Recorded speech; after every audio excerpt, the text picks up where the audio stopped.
Hello, welcome back. This is Calculus by Dr. Oz. Today we're going to go over an exercise where we are going to construct a Taylor polynomial for each sub-exercise here. But before I give you the details of the solutions, I would like to go over the definition of a Taylor polynomial. Let me just explain that real quick, even though I'm going to explain that in the video for each question.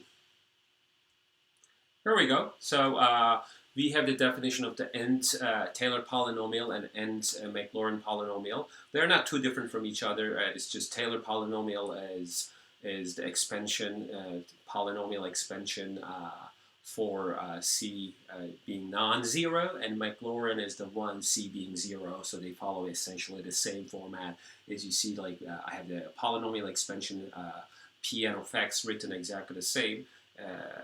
And again, in one case C is non-zero, in the other case C is zero. But for you to have a Taylor expansion to start, or Taylor polynomial to start with, f must have n derivatives at the given point. So if you are sure that the derivatives exist, then go ahead and then find the derivatives up to the order n provided in the question. And once you have all the derivatives listed, then evaluate them at the given point C. And all you're going to do is just to feed those values back in the formula for Pn of x, and that's going to be the nth Taylor polynomial for f at the given point C. All right, so we have two exercises to go. I'm going to have one video for each case, and I'm going to explain this again in the video. All right, let's get started. All right, let's start with part A, but if you want, I can just show you real quick what the Taylor polynomial is. So essentially, if f is differentiable n times at point C, the polynomial P sub n of x that involves the function evaluations of the derivatives of f up to the order n. This polynomial is called nth order Taylor polynomial of f at point C. Okay, so what we're going to do in the question in part A is that we're going to take the derivatives of f up to the order 4, okay, up to the order 4, and we're going to evaluate all of those derivatives, including f itself, at c equals minus 2, and going back here and plug those values essentially back here, and then the highest order term is going to be n equals 4, okay, in part A. All right, let's do it. All right, so let me just write those here. How about that? So f of x is 1 over x squared, but let's just write this in the form, in the exponent form, so that we can use the power rule for differentiation. So f prime is equal to, let me just not put x over there anymore, so you know what I'm talking about. F prime is exponent down, subtract 1 from the exponent. Okay. F double prime, exponent down, subtract 1 from the exponent. F triple prime, exponent down, subtract 1 from the exponent. The fourth derivative, remember when we go to the fourth derivative, we start putting parentheses because we can't put many primes over there. It's not going to be meaningful. Okay. 24 negative 5, negative 120, x to the negative 6th. Okay. So what I want here is to evaluate all of these guys at c equals negative 2. Okay, so let me just list those here then. F of negative 2, f prime of negative 2, f double prime negative 2, f triple prime negative 2, and the fourth derivative at negative 2. Okay, so we're going to evaluate those. You can use a calculator, but we need the exact values. Don't forget that. Don't rely on to numbers with decimal places. Okay, so let me also write those in terms of fractions, so that, I'm going to take the reciprocals of those, so it's going to be easier for you to calculate.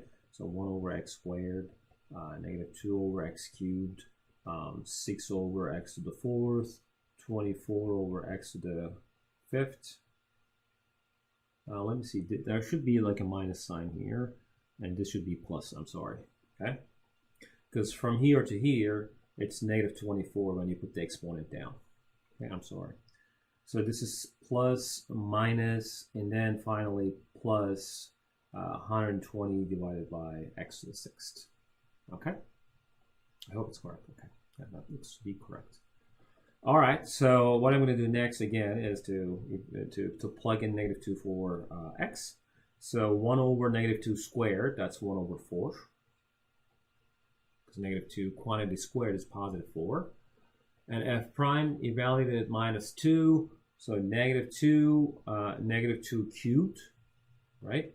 Negative 2 cubed is negative 8. So this should be 1/4, okay? Again, if you cannot carry forward those calculations fast, pause the video and have your calculator, TI-84 with you, and then just do those one by one, but don't rely on to numbers with decimal places. We need exact values. All right, this would be 6 over negative 2 to the power of 4, okay? So it's 6 over 16, right? Simplifying it, 3 over 8, okay? Negative 24 divided by negative 2 to the 5th, negative 24, negative 32, okay? So dividing top and the bottom by 8, they're divisible by 8, so 3 over 4, okay? I think that looks to be correct. And then this one eventually is 120 divided by negative 2 to the 6th. That is negative 64. Okay, I think top and the bottom are divisible by 8. By the way, this is plus because the 6th power, this is the even power, right? It should be plus 15 over 8. Okay.